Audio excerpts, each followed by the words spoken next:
Student, आज 9 class के लिए वीडियो है। 9 क्लास में जो प्रीवियस हम लोग चैप्टर पढ़े उसका नाम था लीनियर इक्वेशन टू वेरिएबल। बहुत छोटा चैप्टर था, ग्राफ से रिलेटेड था, जो समाप्त हो गया। अब देखो नेक्स्ट चैप्टर जो है तुमको कोऑर्डिनेट ज्योमेट्री के बारे में पढ़ना है। कोऑर्डिनेट ज्योमेट्री के बारे में तुमको 8 क्लास में भी वही चीज बताया गया था जो 9 क्लास में है। ये चैप्टर भी बिल्कुल छोटा चैप्टर है, बस खाली उस चैप्टर को हम रिमाइंड करा देते हैं जो हम 8 क्लास में बताए थे। इस चैप्टर में कोऑर्डिनेट ज्योमेट्री के बारे में पढ़ना है। कोऑर्डिनेट ज्योमेट्री में सबसे पहले कार्टेशियन सिस्टम के बारे में आता है। कार्टेशियन सिस्टम क्या है? तो कार्टेशियन वैज्ञानिक का नाम था। कार्टेशियन एक वैज्ञानिक का नाम था। उसने किसी भी प्लेन को 4 भाग में बांटने का प्रयास किया। ऐसा क्यों किया? चूंकि कार्टेशियन चाहता था कि किसी भी पॉइंट को हम प्लेन पर कहां रखें। कार्टेशियन चाहता था कि किसी भी पॉइंट को हम लोग प्लेन पर कहां रखें, तो प्लेन पर रखने का एक नियम बनाया। वो नियम क्या था कि हम किसी भी पॉइंट को प्लेन पर रख सकते हैं एक सिस्टम के अंतर्गत। वो सिस्टम क्या था? किसी भी प्लेन को उसने 4 भाग में बांट दिया। तो फर्स्ट पार्ट को उसने नामकरण किया कि उसका फर्स्ट पार्ट क्या कहलाएगा, तो फर्स्ट क्वाड्रेंट। सेकेंड पार्ट उसका क्या कहलाएगा, सेकेंड क्वाड्रेंट। थर्ड पार्ट उसका क्या कहलाएगा, थर्ड क्वाड्रेंट। Fourth quadrant. ये 4 भाग में बट गया। अब कहा कि ये चारों भाग जो है एक नियम से जुड़ा हुआ रहेगा। वो नियम क्या होगा? कहा कि फर्स्ट क्वाड्रेंट के अंतर्गत जो भी पॉइंट बैठेगा उसका साइन होगा प्लस प्लस का। सेकेंड क्वाड्रेंट में जिस भी पॉइंट को बैठाएंगे उसका साइन माइनस प्लस का होगा। थर्ड क्वाड्रेंट के अंतर्गत माइनस माइनस आएगा। फोर्थ क्वाड्रेंट के अंतर्गत प्लस माइनस आएगा। तो इसने ये सिस्टम दिया, कार्टेशियन एक सिस्टम दिया कि किसी भी पॉइंट को हम एक सिस्टम के अंतर्गत उसको हम एक प्लेन पर रख सकते हैं। अब देखो, अब इसने 4 भाग में तो बांट दिया। जो तुम्हारा हॉरिजॉन्टल लाइन है उसका नामकरण उसने एक्स ओ एक्स डैश के रूप में किया, जिसको हम एक्स एक्सिस भी कहते हैं, एक्स कोऑर्डिनेट भी कहते हैं, अब शीशा भी कहा जाता है। जो वर्टिकल लाइन है बाई ओ बाई डैश उसको हम बाई एक्सिस भी कह सकते हैं, उसको हम ऑर्डिनेट भी कर सकते हैं, है ना।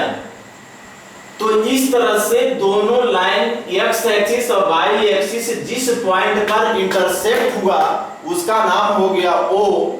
ओ का मतलब हो गया ओरिजिन, और ओरिजिन को हम लोग कहते हैं, ओरिजिन का जो कोऑर्डिनेट होता है वो 0 0 होता है। ओ को कहा गया ओरिजिन, ओरिजिन का कोऑर्डिनेट हो गया 0 0। अब देखो, इसके अंतर्गत एक ऑर्डर्ड पेयर दिया। ये ऑर्डर्ड पेयर क्या था?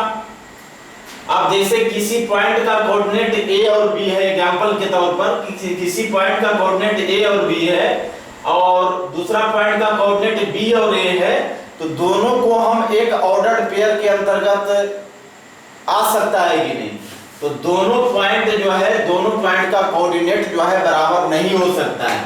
अब इसमें देखो, जो ए के स्थान पर है उसमें जो है जो फर्स्ट स्थान पर है, सेकेंड पॉइंट के जो है सेकेंड स्थान पर है, और जो सेकेंड स्थान पर है वो फर्स्ट स्थान पर है।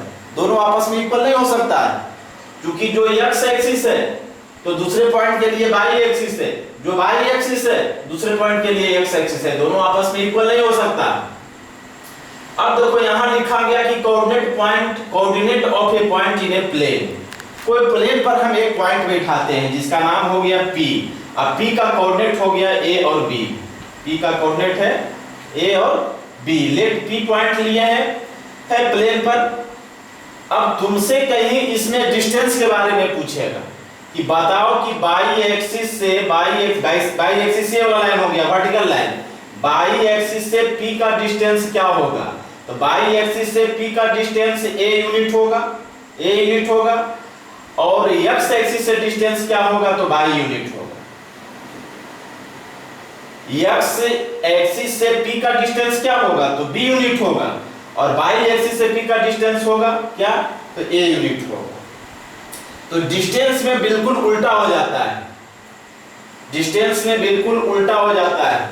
जैसे अगर किसी पॉइंट का कोऑर्डिनेट 2 3 है, तो जब इस पॉइंट को पूछेगा कि बताओ कि x एक्सिस से डिस्टेंस क्या होगा, तो x एक्सिस से डिस्टेंस इसका 3 यूनिट होगा और y एक्सिस से इसका डिस्टेंस जो है 2 यूनिट होगा। तो जो x एक्सिस है वो y एक्सिस बन जाता है, जो y एक्सिस है वो x एक्सिस हो जाता है।